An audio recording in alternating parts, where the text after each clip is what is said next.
And how do you say it? I'm going to phonetically put it in here. Raywalt, like RAY-WALL-T. That's probably the best way. No wonder they changed you to Aiden. Yeah.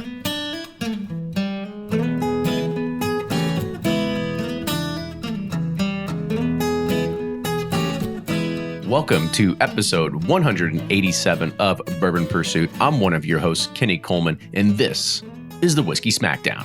Now, before we start talking about that and our guest today, we've got to do a little bit of news.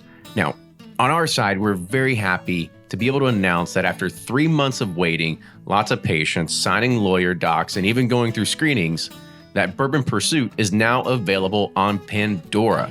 Yes, we are the only whiskey podcast, at least at this time, as well as one of the very few podcasts out there that are on Pandora. Now, you might be thinking, one of the few, there's a lot of podcasts. Well, there's a couple hundred on Pandora. I think there's almost like 700,000 podcasts nowadays. So we're very happy to be able to bring this content to new listeners. So if you're a Pandora listener, welcome.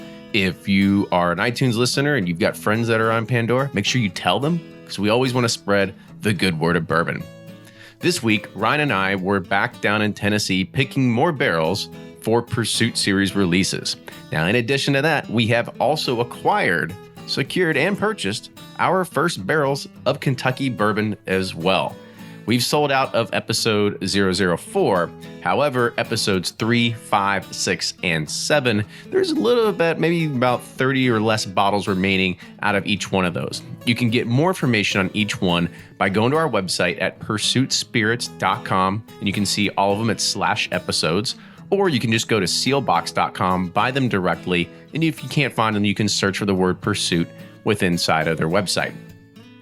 We partner with the Kentucky Derby Museum to bring to you the Legend Series. To give you a heads up on what's coming up in the future, Thursday, February 21st, 2019 is going to be Craft Bourbon Night. It's going to be featuring Wilderness Trail, Jephthah Creed, and Peerless. On Thursday, March 21st, 2019, you're going to have Dixon Dedman, the founder of Kentucky Owl. If you want to learn more about them and go check out their website to buy tickets, it's derbymuseum.org/Legend Series. Now, Bourbon Pursuit, I think we're going on tour. Well, maybe not, but it's something like that where you get to come and see us record in person and be a part of this. We have a new partnership with the Galt House and Down One Bourbon Bar, and you can come and see us record in February. We're going to announce the date and the guest next week, but as I'd mentioned, it'll be at Down One Bourbon Bar, where you can be there having a drink, you're going to get a pair of earbuds, and you can watch us live as we record in another room with our guest. Now, in addition, this is going to be streamed live on multiple social platforms, so even if you can't be there, you can still be a part of it. We would love to meet more people that listen to the show, so please come and join us. Look for our date and our guest to be announced next week on the podcast, but as well, it'll be announced late this week or early next week, whenever it is, on our social media channels, so make sure you're following there. Now, another thing is that Bourbon Pursuit is also going to be in person at the Louisville Bourbon Society meeting that'll be taking place on March 18th. If you've never been to the Bourbon Society meeting before, your first meeting's free and you can bring a guest. So this is your chance to come see us in person, because we're going to talk about the history of the podcast, some of our best and even worst interviews, and even get to sip on some Pursuit Series as we bring bottles for everybody to share. Get more information about location at their Henry Clay, as well as door opening times and more at thebourbonsociety.org. Bourbon enthusiasm, it knows no bounds. It stretches across demographics, races, ages, and even professions. And if you're like me, then you've had some fascination with WWE or old school WWF wrestling at some point in your life. But you never really think that that person that's on TV during Smackdown or WrestleMania doing headlocks or jumping off the top rope would ever be in my house drinking bourbon with me. Now, Matt Raywalt, or better known as WWE superstar Aiden English, he hustled his for career and he caught a few lucky breaks along the way. And now he's finding a new passion in bourbon as he begins his Wrestling with Whiskey Instagram and YouTube series. And as fate would have it, Matt was in town for a live event, so Fred and I took the opportunity to invite him over and talk about wrestling and whiskey. We talk about his career, personal life, and of course, when bourbon became that obsession, as well as maybe why we don't see alcohol as big as a part of WWE character development too. And now make sure you always follow us on all of our social media handles, Facebook, Instagram, and Twitter at Bourbon Pursuit to see what we're posting about, what we're drinking, where we are this week, or heck, this past week we went live and did a Facebook Live review last Friday of Old Forester Rye and New Cooper's Craft. So that's an opportunity for you to just kind of see what we're up to and get those notifications. So make sure you do that. Now with that, enjoy this week's episode. Here's Fred Minnick with Above the Char. I'm Fred Minnick, and this is Above the Char. This week, I want to start with a listener email from Stephen Belser. Fred, I've got an idea for an Above the Char. Can you talk about there is more and more discussion releases of rare limited edition bourbons, and how that may be detracting from the nature of bourbon? I think next to ambulance chasing lawyers, there sits a place in hell for advertisers.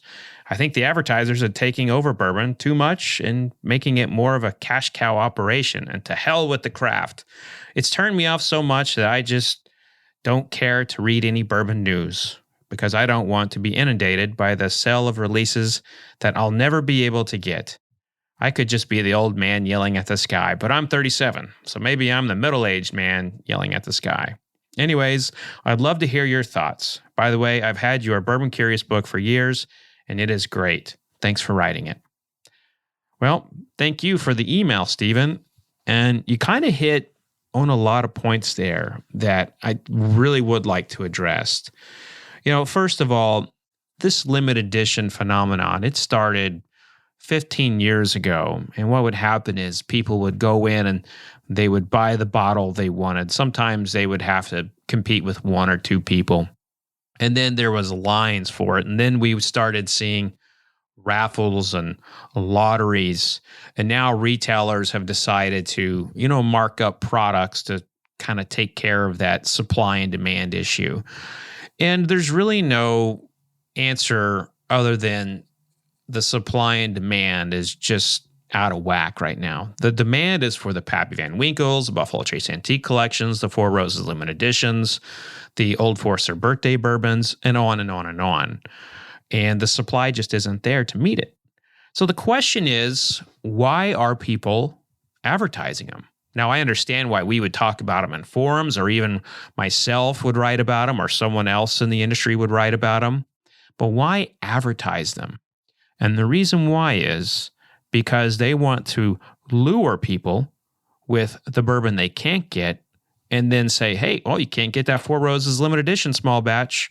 Check out our everyday single barrel, or check out our small batch. And look at all the awards we've won. Now, I own media properties. I own a magazine. I am a part owner of this podcast, Bourbon Pursuit. And the fact is we take advertising. And advertising is a long and thorough industry that goes back, well into the 1700s. So this is something that as a media owner, I do look at ads, but I cannot dictate to someone what they may choose to advertise. And if you're listening and you're an advertiser, I do think it might be smart to heed Stephen's advice.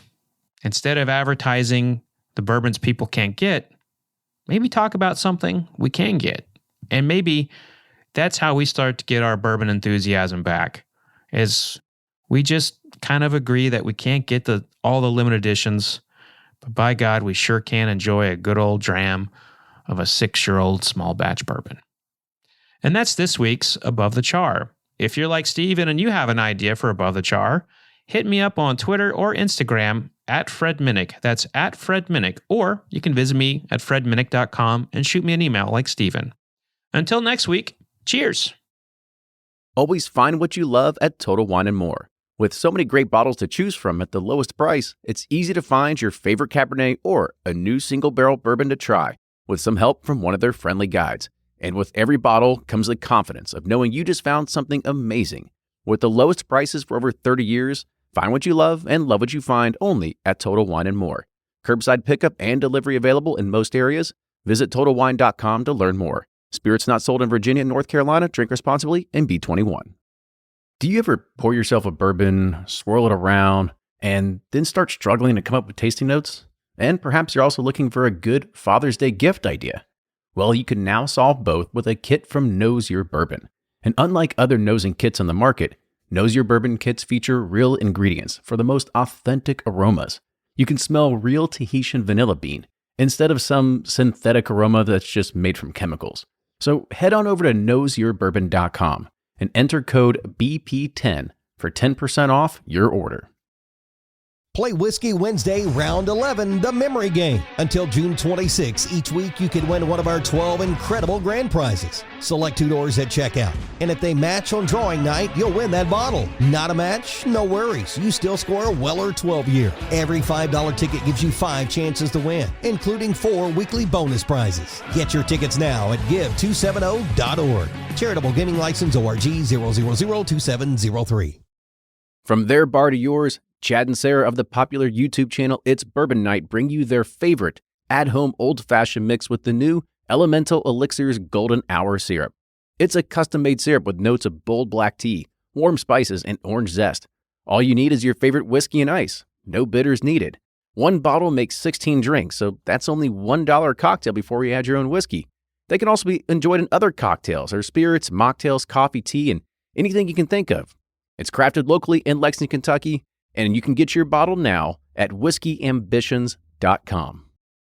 Ed Bly and Rising Tide Spirits are back again with a new release of Old Stubborn Bourbon. And this release of Old Stubborn is a premium hand marriage of 10, 11, and 12-year cask strength, barely filtered pot still bourbon.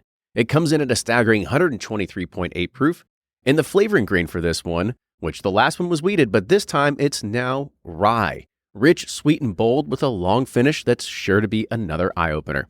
You can order online at Sealbox or thebourbonconcierge.com, and you can even purchase in person at Revival Vintage Spirits, and even now with very few select stores in Kentucky. You can get it now while you can, but be sure to do it because it's not going to last long.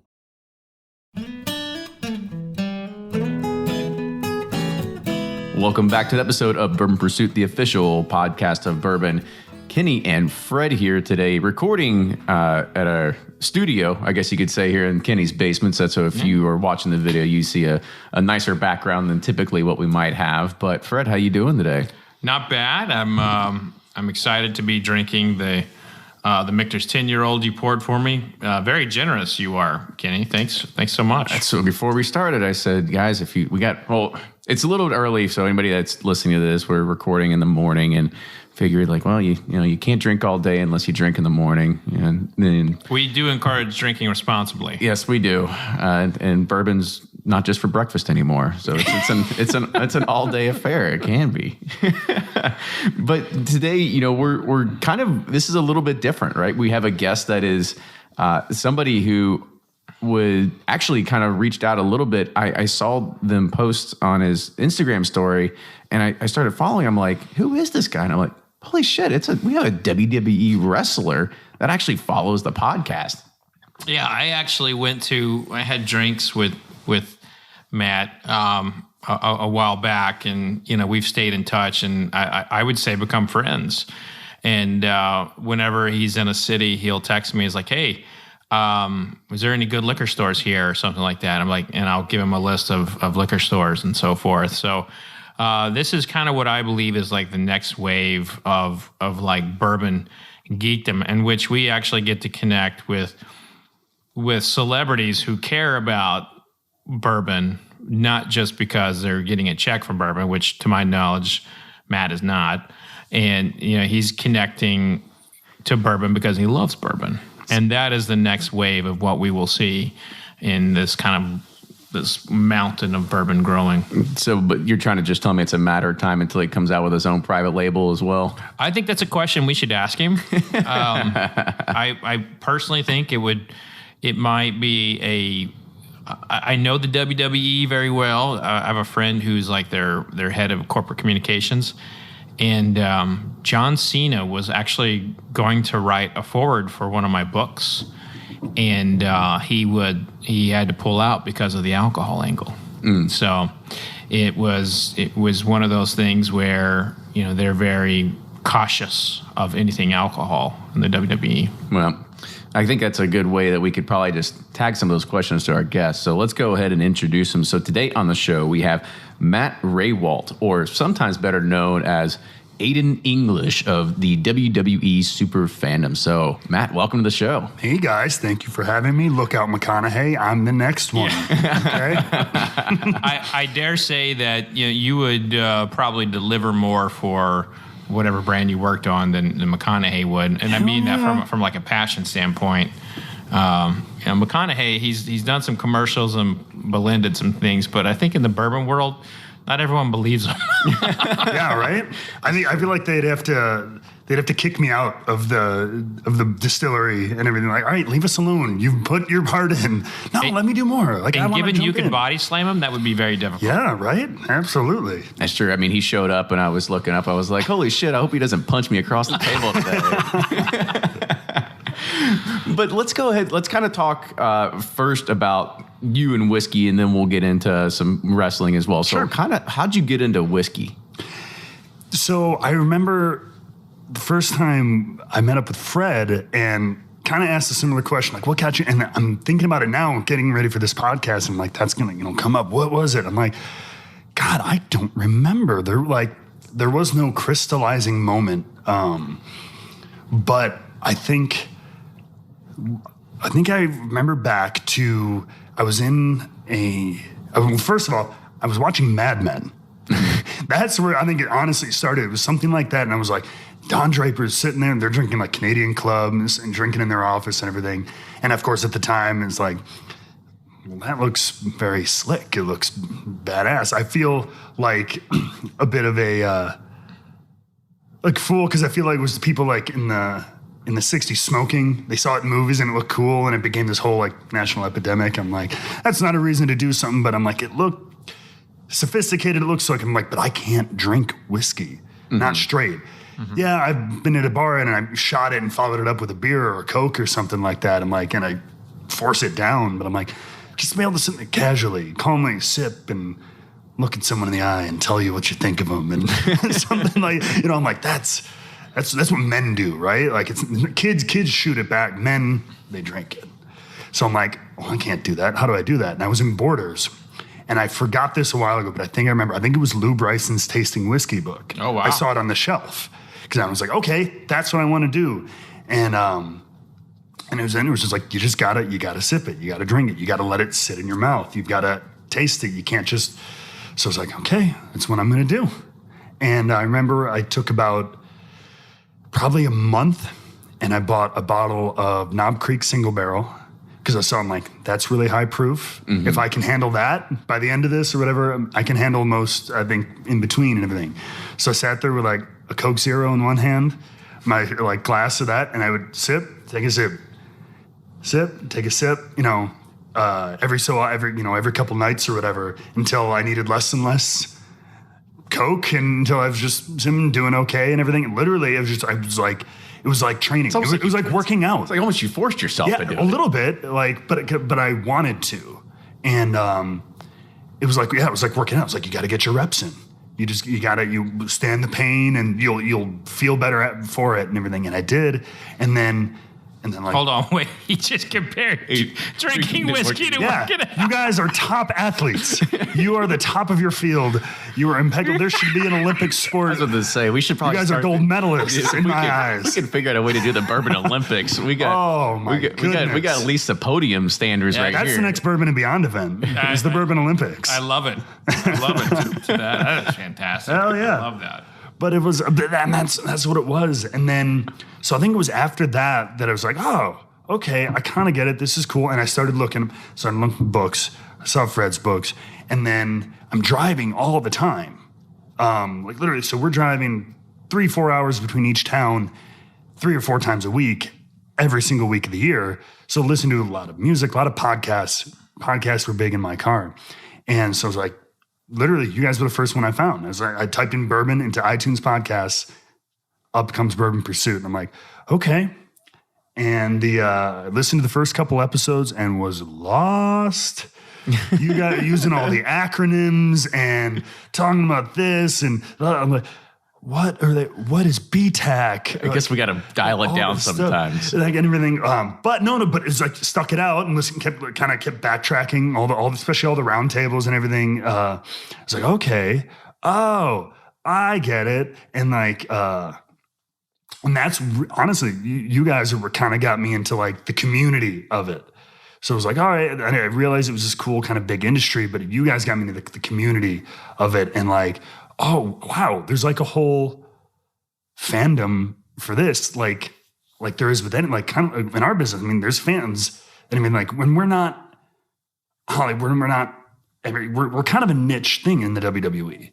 And like, but it's a huge, very fervent niche. And like, I was finding Bourbon to be the same way. I'm like, whoa, there's this whole group of people who seek it out and write blogs about it, write books about it, have websites, have like people that dedicate time to this. Like anything, there's people, comic books, with TV shows, with movies, with, science fiction, all this stuff. I'm like, we're getting to this huge era, like across the board of fandom and appreciation. And like, it's not, I say this with absolute love and respect, like the whole idea of like the nerd in anything, like in being a negative connotation is like gone. Like, thank God. You can be a nerd about anything and it's cool. Like, yeah, man, I'm a whiskey nerd. I'm a whiskey geek, or I'm a movie geek. I'm a candle nerd. You know what I mean? Like, but it's like, oh, okay, that's your thing. And so it was cool to see a bunch of people that interested, that dedicated, and that just committed to this whole thing. I'm like, oh, and like, especially, I know I'm just rambling here, but like, we like that. Yeah, it makes it a lot easier. Hell yeah.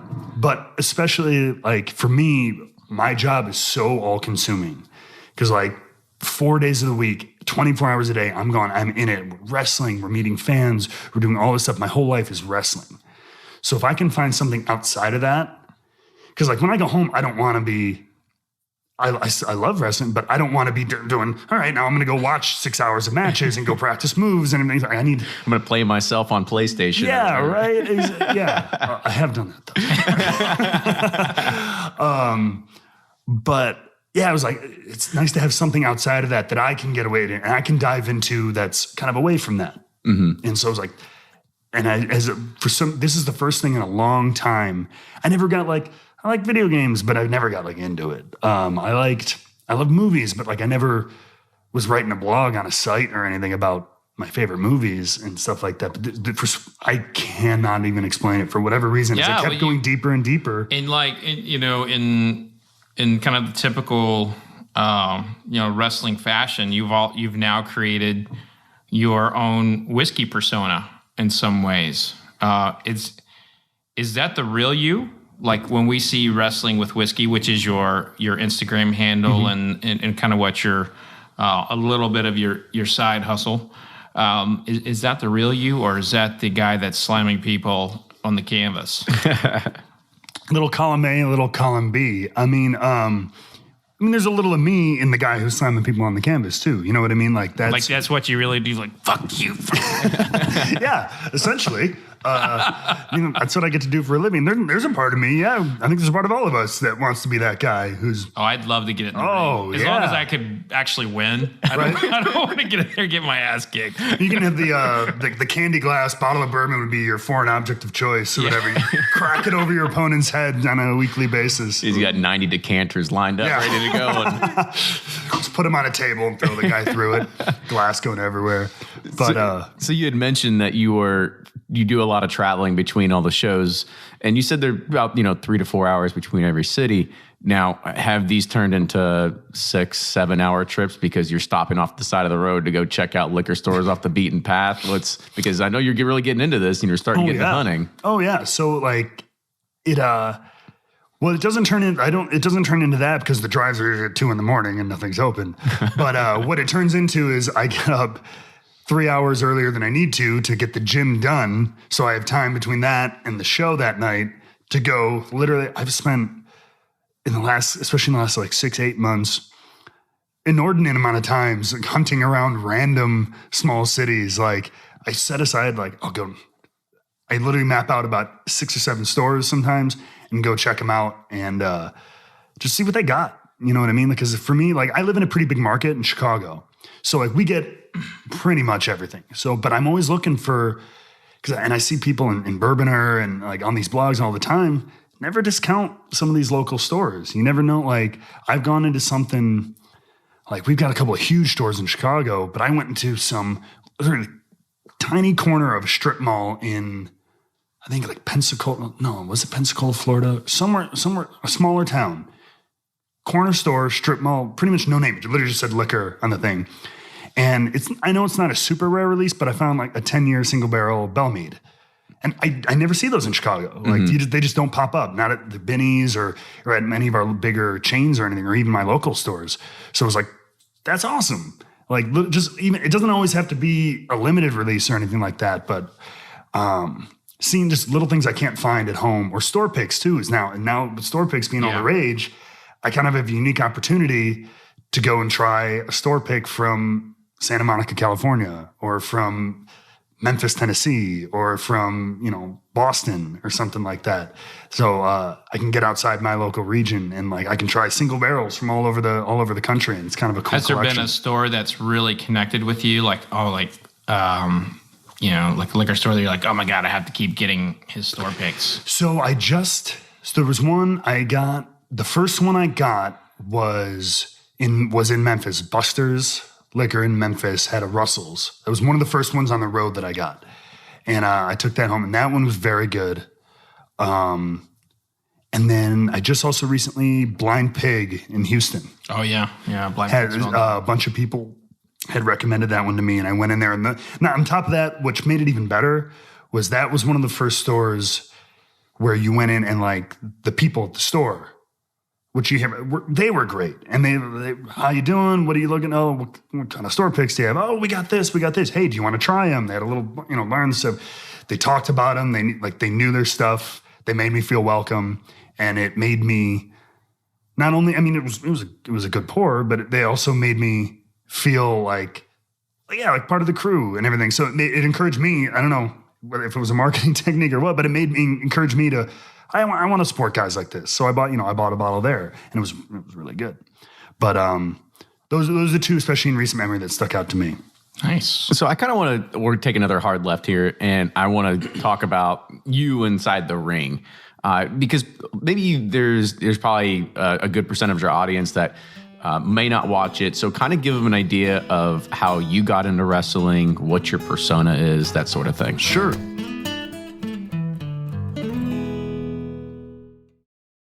Shopify's already taken the cash register online, helping millions sell billions around the world. But did you know that Shopify can do the same thing at your retail store? Give your point-of-sale system a serious upgrade with Shopify. Shopify's point-of-sale is your command center for your retail store. From accepting payments to managing inventory, Shopify has everything you need to sell in person. And with Shopify, you get a powerhouse selling partner that effortlessly unites your in-person and online sales into one source of truth. Track every sale across your business in one place and know exactly what's in stock. Connect with customers in-line and online. Shopify helps you drive store traffic with plug-and-play tools built for marketing campaigns, from TikTok to Instagram and beyond. And get hardware that fits your business. Take payments by smartphone. Transform your tablet into a point-of-sale system, or use Shopify's point-of-sale Go mobile device for a battle-tested solution. Plus, Shopify's award-winning 24/7 help is there to support your success every step of the way. Do retail right with Shopify.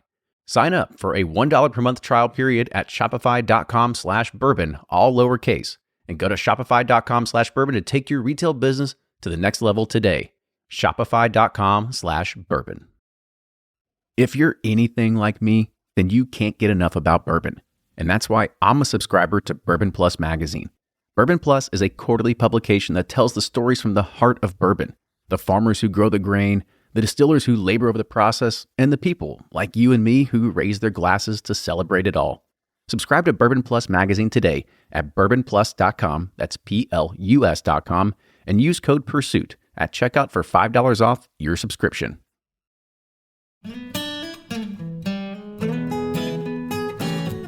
Nice. So I kind of we're taking another hard left here, and I want to talk about you inside the ring. Because maybe there's probably a good percentage of our audience that may not watch it. So kind of give them an idea of how you got into wrestling, what your persona is, that sort of thing. Sure. So, I always wanted to be a wrestler since I was a kid, and mainly because I couldn't watch it. So Were your parents hard asses there? no, we didn't have cable TV. Oh, well. So the only show that was out there, was Monday Night Raw on USA. You know, it's also come full circle because now everybody's just cutting the cable anyway. Yeah, exactly. Right now, nobody has cable TV. I don't have cable TV. I can't watch my own show. I have to wait for it to come on Hulu the next day. It's totally wild. But yeah, so like for the longest time, all my friends at school, Stone Cold Steve Austin, Shawn Michaels. I was like, what is going on? I need to know. Everybody's talking about this. I need to know what it is. So I found some like second run like review show on my local channel on Saturday nights that just kind of showed clips. And I was like, oh, yep, that's cool. And then I never stopped watching. Eventually it came to network TV with Smackdown in 1999. And I never stopped. I never grew out of it or anything. It never changed. It just kept growing and growing and growing. And eventually I was like, all right, I want to do it. What do I got to do it? So I had to find a school. And the WWE had a developmental system called FCW at the time in Tampa. Before we get to that, were you already like a pretty bulky guy? Absolutely not. You weren't already like the shape that you're in now? I know only the people on the camera can see, but you see this microphone pole here? If you can see a microphone stand, just imagine one in your head if you're listening. Take that and cut it in half, and that was about the size of my arm. Like, wow. No, I am a horribly skinny kid. To this day, I have to make an effort to eat enough food to maintain any kind of like size. God damn, that must be nice. No. See, no, you know what? I'm gonna nip this one in the bud. I hate that. I've been getting that since college. All right. It's funny, but like people are like, God, you can't say. I couldn't say that around girls in like college. They were like, ugh. I hate you. Yeah. But like for me, it's almost a similar struggle to people who are trying to like lose weight. Like they have to really put the effort in. I have to like watch what I eat and everything. For me, especially for what I wanted to do, I was miserable.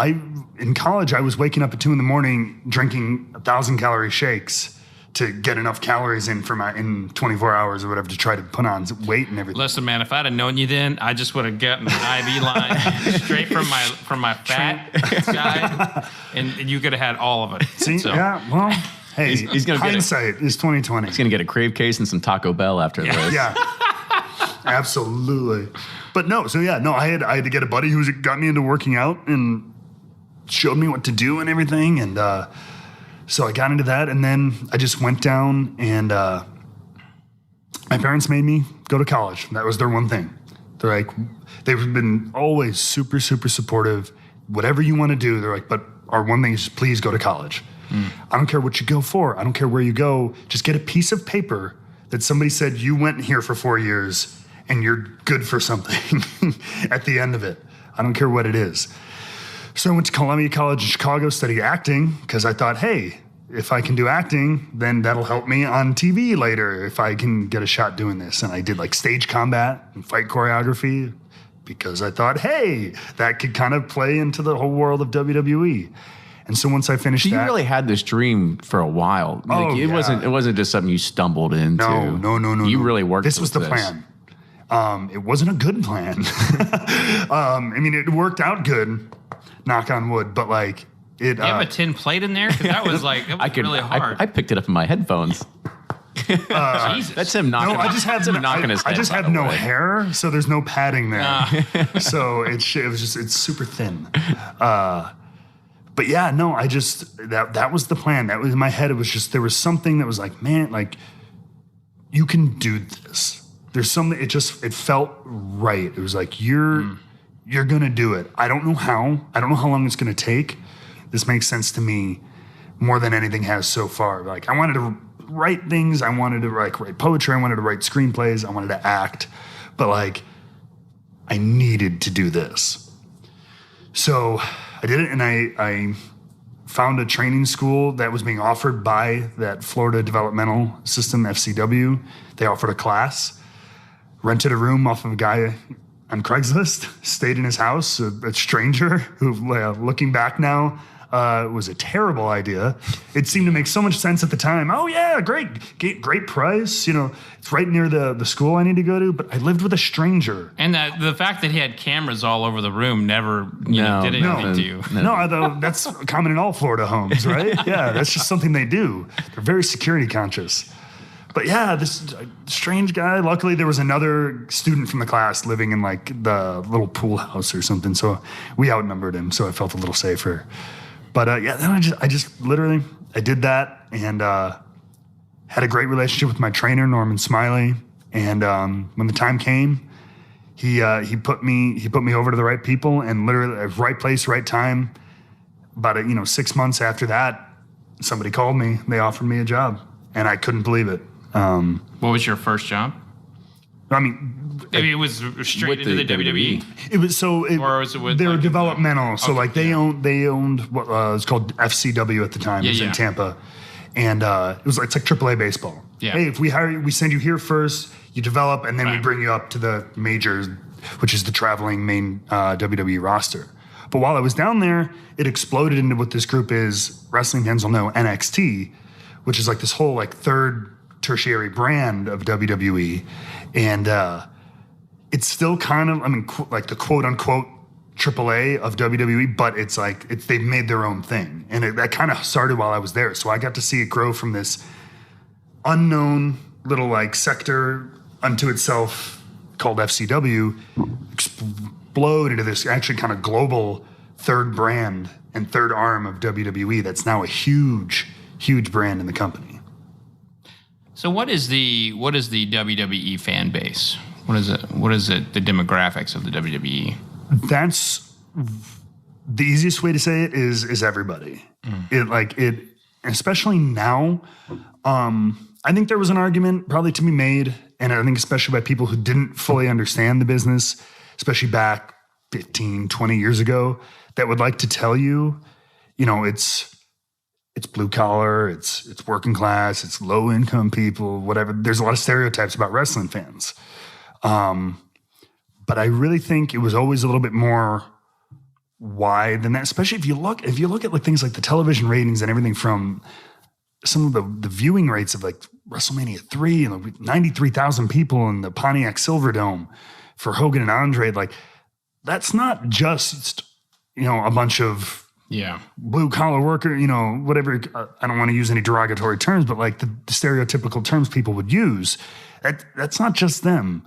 And now, especially as we've gotten into this more global brand, it's more kind of a little bit more progressive brand. It's literally, you run the gamut. And that's one thing I love about our shows is like, there's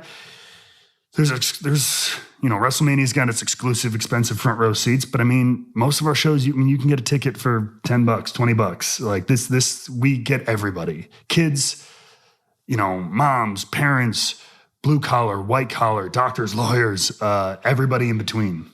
So South Park did this great spoof on it. I love that episode. Was it about 10 years ago they did this or something? And that was really, for a lot of people, was kind of the changing of the tide from like wrestling was a sport that was portraying itself. Like Hacksaw Jim Duggan was actually whacking you upside the head with a 2x4, which he was. And a lot of this stuff was like, real. But that episode kind of like revealed in a lot of ways that, this is more of a choreographed sport than it is like, say, football per se. So can you talk about that to like a little bit to like, the state of wrestling in terms of how it is perceived from the populace? Yeah, and that's changed a lot, especially in the last, probably 10 years, because it was, especially during a lot of those early time, it was very, what we like to call it was a protected business. It was, don't let the people in, don't let them know how the sausage is made. This is our thing, protect it. As far as the outside world is concerned, it's all real. It's great. Even in 1999, when we had The Undertaker sacrificing people on an altar and lighting it on fire, there was still this idea of like, well, don't tell them it's a show. Like there's a stubbornness a little bit to it. But and I don't say this just as me, like as a company, we've kind of opened the doors, we've done documentaries, we've done all kinds of things. So like, it's no longer a secret. It's a show. This is what we do. I mean, it's a TV show like any other. We just happen to, we're live every week. We're out in an arena of people. It's not all editing and sound stages and everything that it's a live television show that's action, it's action based, it's sport based. There's storylines. Yeah, there's storylines. It's actors who are being their own stuntmen. Because that's the other thing is about it is like, yeah, we're putting on the show. Yeah, we're telling you the story. But when I get slammed by Rusev or whoever, I'm not checking out, bringing someone else out, cutting, doing. That's me. Mm-hmm. My big thing to everybody was, we know we're going to fall. Doesn't mean we're not falling. Mm. When you see me hit that mat, I'm still hitting the mat. Yeah, okay, we go over, and I know that the guy's going to lift me up. I know he's going to slam me to the mat. But I'm telling you right now, it's still happening. It's still hurting. I'm still waking up the next morning with pains in my knees and all this stuff. It's still super physical. And I think, especially now, there's finally become like an appreciation for that. Mm-hmm. I think for a long time, when especially after your attitude era of Stone Cold Steve Austin, when it was hot, there was a bit of a downward trend. And I think people kind of jumped back on the thing. Wrestling is quote unquote fake. It's phony, whatever. Yeah, we're a show, guys. But I think that's kind of starting to pass. People are like, yeah, we know it is. We know it's a show. But what they're doing out there is kind of wild. Like, especially guys have gotten more and more athletic. It's less about big lumbering guys just throwing people over their head. And we've got serious athletes. We've got guys flipping off the ropes, diving to the outside, throwing each other and picking each other up, like going at a pace that has never been done in the business before. And I'm pretty sure you're all shaved and oiled up. Fred, baby oil is no longer, kosher. It's cocoa butter. Okay? There's a little less slide to it when you're trying to pick them. It's cocoa butter. It's a little bit of water. And I'm not giving all the trade secrets. Never mind. So, Kenny, when Matt do you want to put cocoa butter on before we go? I got some in my bag. I'm always prepared. Always have your bag. To his point about like he's still hitting the ground. When he left, when I watched him, he got me front row tickets to a match. And when he left, his back was entirely red, and his chest and his arms. I mean, I'm pretty sure he had a big cut on his shoulder. I mean, it looked like the guy had been put in a dryer, and it was tumbling the whole time. I mean, it freaking looks exhausting and painful to be in that ring. So this isn't anything new either. We were talking about it before we started recording, that this has been going on for 100, 120 years, where if it was a carnival or a circus and people would beat the shit out of each other for a few bucks in front of people. And they said, well, we can't do that anymore. We got to sort of dial it back down and make a show out of it. So it's kind of what's still been going on. Yeah, it's just taken that to the nth degree, really. There was more life, there was more value, really, in like let's make a show for the people, and it kind of grew into this whole thing, and then expanded from guys like that, like George Hackenschmidt, to guys like Gorgeous George and stuff in the 50s, Lou Thez, and there's still this very kind of downplayed environment. It wasn't all the lights and glitz of today, but it started coming there. People started coming out with robes and entrances and music, and Muhammad Ali. Everyone says that Gorgeous George is the one who influenced him to be so brash and so bold and everything. Wow. He loved wrestling. So it's like they're wrestling, and the WWE and sports entertainment, whatever you want to call it, has had these little indelible touches on pop culture that I think people sometimes forget. And then, without saying, people like Hulk Hogan and everything, and then it's moved into this new era, like I said, with all these super athletic guys. And there's even guys who came along about 15, 20 years ago, that guys like Eddie Guerrero, who is actually my wife's father, who's and Kurt Angle, these guys who were athletes. They were smaller, but they were athletes, and they kind of changed the business, and they become some of the best of all time, combining everything that we've all been talking about. Now we have the athleticism and this style of wrestling from all over the world combined with the comedy and the entertainment and the drama and everything that we combined today. And it became this huge, like, total package, which has now kind of taken us all over the world. You mentioned your wife. There's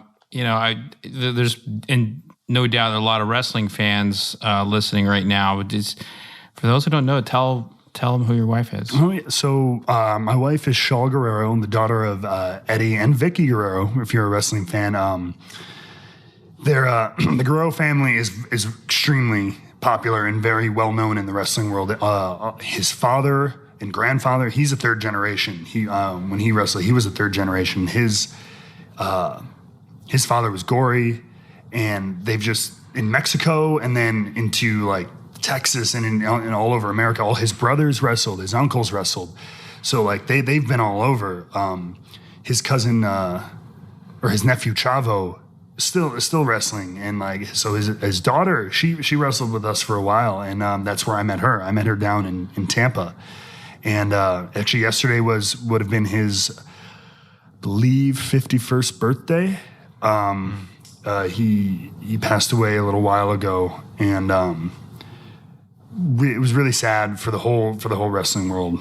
He was a huge loss just because everybody loved him. Easily one of the top 5 wrestlers of all time. Top 3. Like that's something like you ask anyone, and especially anyone who ever worked with him, it was just like, God, they were like, he was good. He was so good. It was like you were wrestling air. Like they were just like, it was so easy. And like, he made everything so good.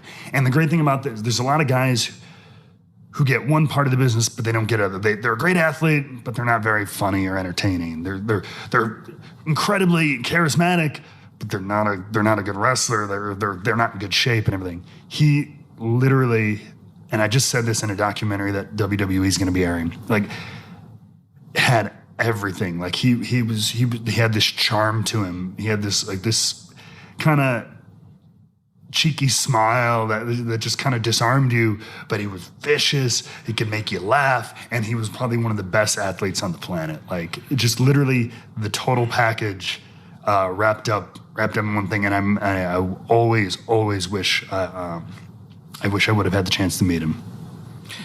Do you ever, like, when you were marrying into that family, were you nervous that, you know, you would be judged for your wrestling a little bit more because you're marrying into like the top, wrestling tree in history?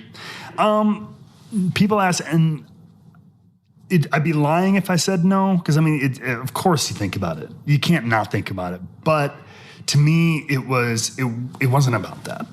That's, at the end of the day, is like, everyone, how does it feel to be like a member of the group? It's like, I don't want to push it away, but at the same time, it's like, I don't feel like that honor is mine. It's her, it's my wife's, it's her sister's, it's her mom's.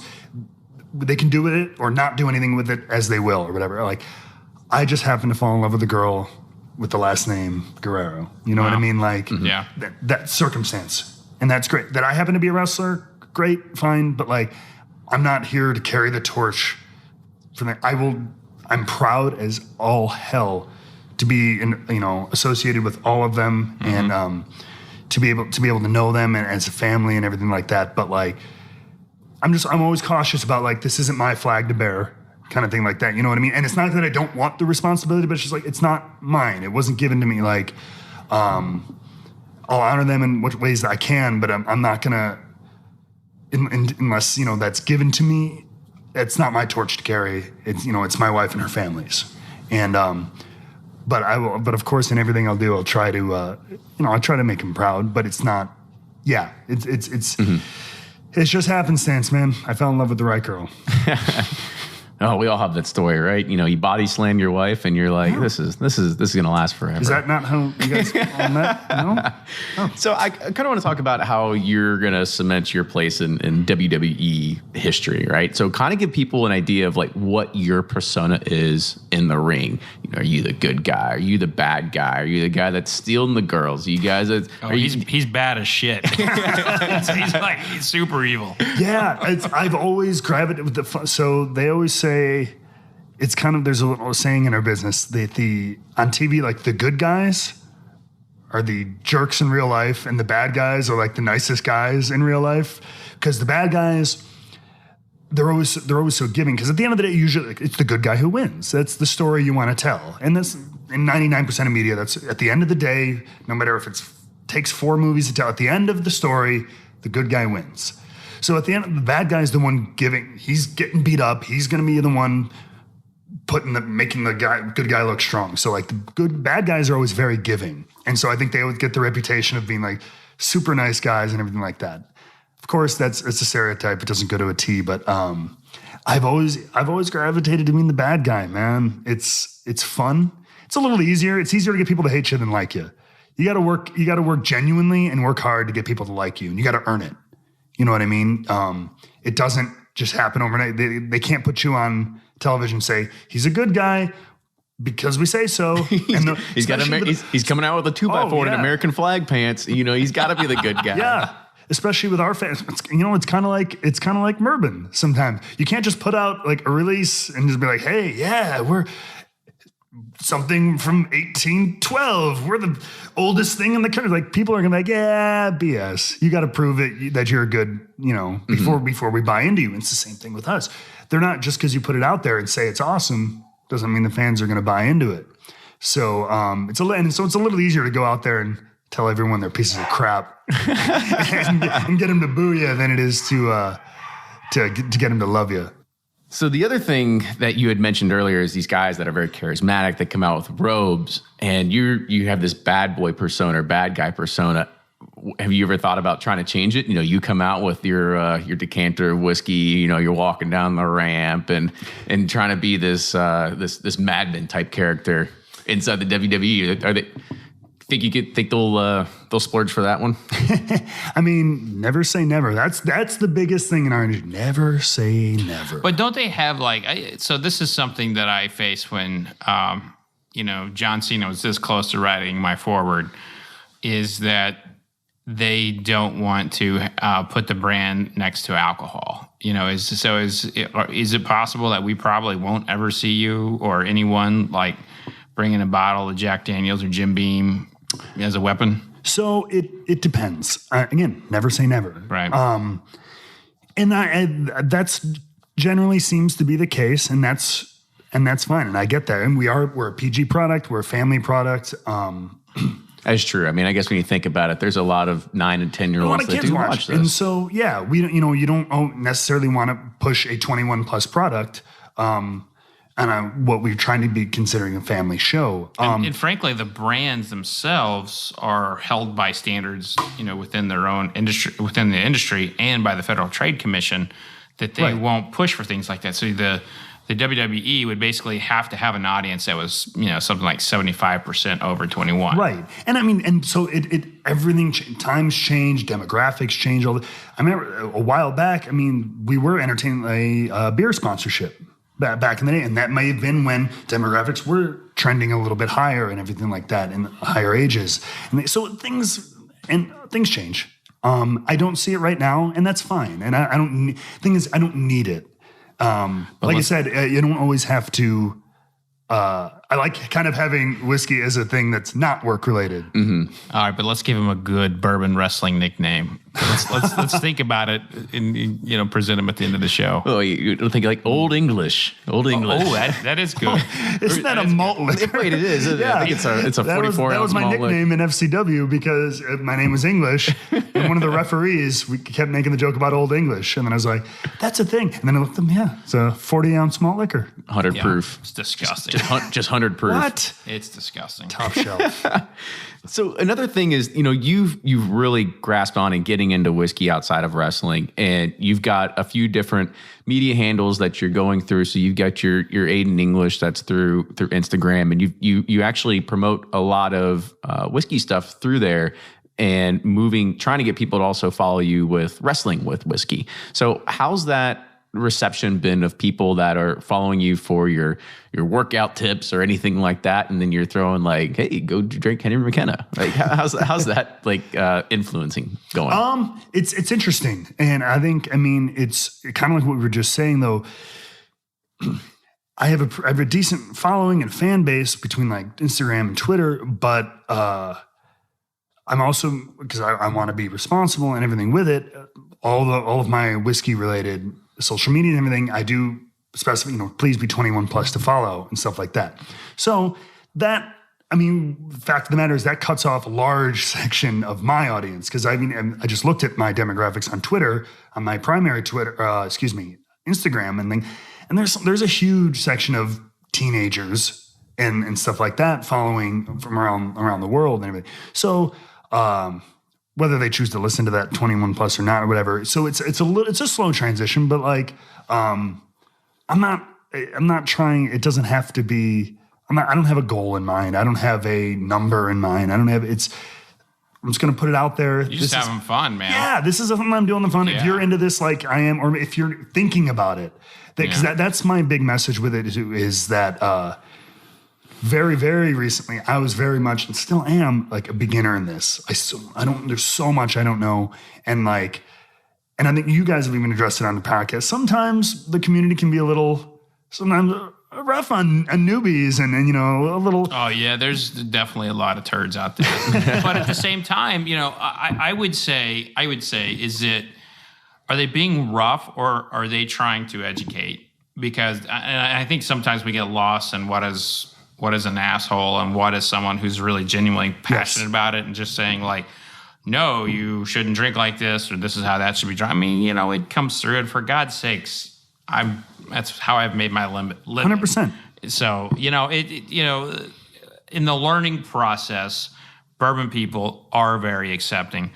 Unlike a lot of the people I see commenting in your Instagram feeds on wrestling who hate you and say, you suck, you shouldn't have won that match, or vice versa. Fred, I'm the bad guy. Yeah, that means I'm doing my job. It means I'm really good. It's really, it's like opposite day. Yeah. For everyone who says I suck, which is a lot, it means I'm doing my job really good. And then there's the kind of real creepy, guy from Brazil, like, oh, you're so hot or something like that. It's like you get a lot of that kind of weird. There's always one. There's always one. Oh, there's more than one. There's a lot. Have you ever been stalked? No, thank goodness. A lot of weird messages, a lot of message requests and DMs and stuff. Wait, so are like people sending you dick pics and stuff? No, thank God. Well, to be fair, there's a lot of them that you can't see the picture unless you accept the message, and I don't accept the message. There could have been some lost in the shuffle there, but no, there's a lot of. I just got one the other day. Actually, it was. I'm absolutely, of course, not going to name names, but it was like this guy. He thought this is a message he thought was legitimately going to like touch me and like get my support. He's like, hey. My 5-year-old son likes wrestling, and he does finishing moves to his like friends or something in our basement. Like, this is horribly dangerous. We made a YouTube channel for him. Will you watch it and everything like that? Like, so he's supporting his kid, his 5-year-old developing child. He's like, yeah, I take him to a ring sometimes and jump him off the top rope and everything. Like, and then he's like, yeah, and we were in Florida, and we snuck into John Cena's community, like closed gated community. We snuck in and took pictures in front of his house. Isn't that cool? Like, he thought this would like make me reach out to him. Like, what are you thinking, man? Like, it is. There are some wild people out there. It is. But you use Instagram a lot, and you're very active on it. And do you look at that as a way to, first probably connect with the fans, but also let them see the real you behind the scenes that's not in the ring? Yeah, 100%. And like, I remember I got on Instagram in like late 2015, and I was really like, I was very crotchety about it. I was very opposed to it. I fought it very hard because like some people are like, I was literally at 25 years old, like, I don't need that newfangled social media bull crap.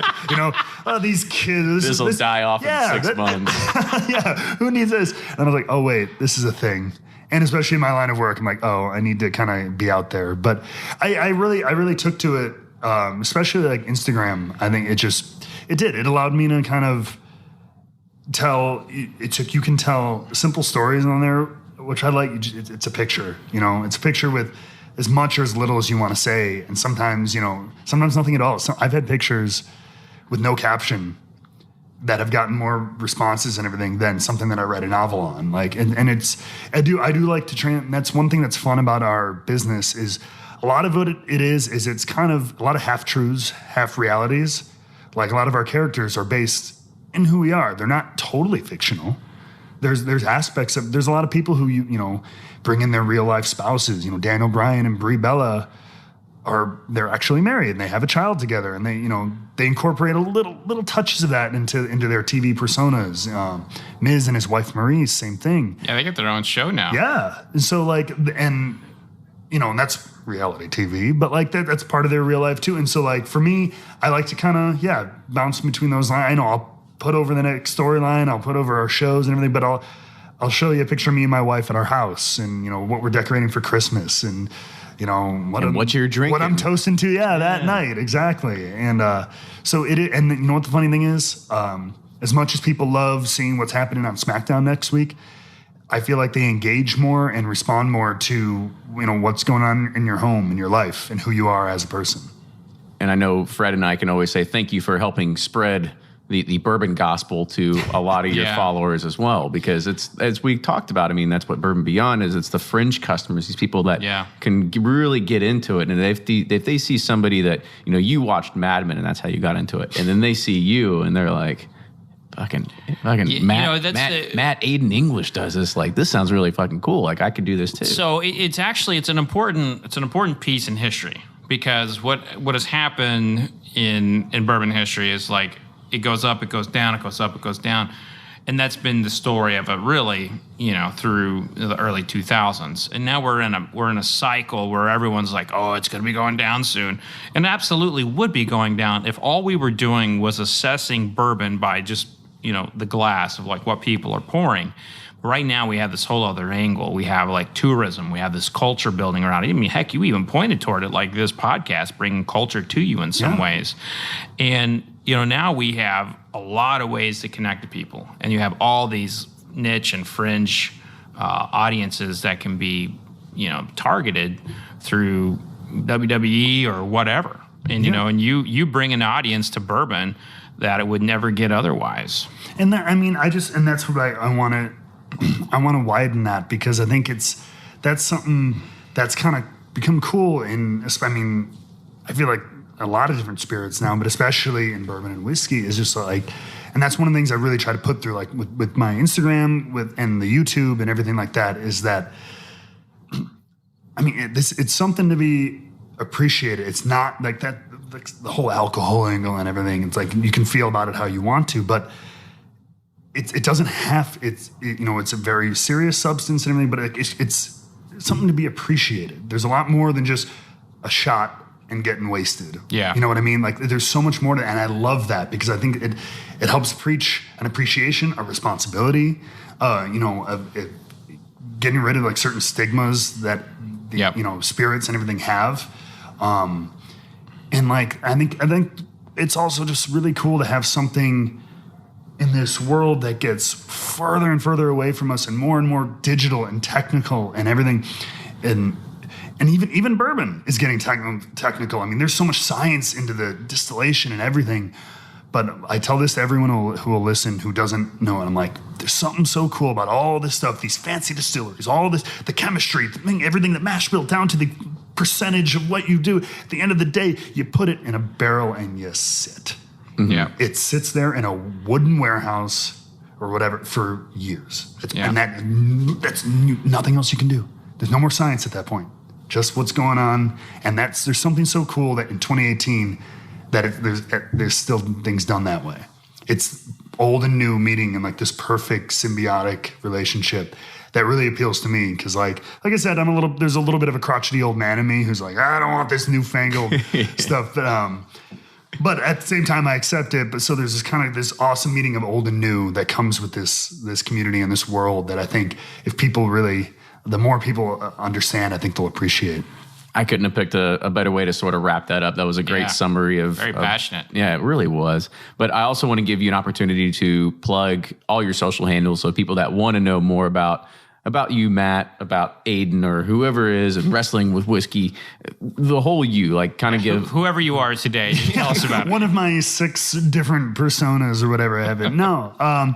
So, of course, my primary handles, I'm on WWE Drama King on Twitter, is Aiden English, Drama King WWE on Instagram. But then you can find me Wrestling with Whiskey on Instagram, Wrestle Whiskey on Twitter, and the YouTube channel is Wrestling with Whiskey as well. Have you been trying to grow your YouTube presence a little bit more too? Because Yeah. I noticed you've been doing some blind reviews and stuff like that too. Shoot blind. I blindfolded myself because I was alone, and that was the only way to do a blind tasting because I didn't have anybody to pour it for me. But yeah, I'm trying to go. We're doing all right. A little over something like 11,000 views. We got a little over 1,000 subscribers, stuff like that.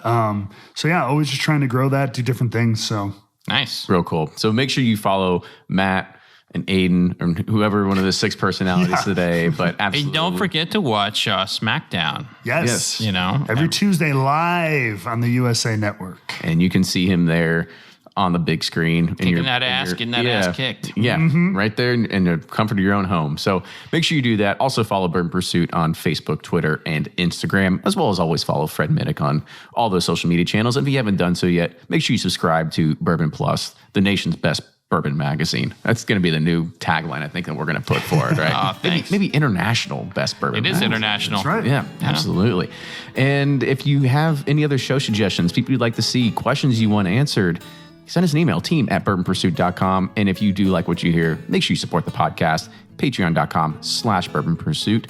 And with that, Fred, Matt, thank you again for joining. Absolutely. And we'll see everybody next week. Thank you. Cheers.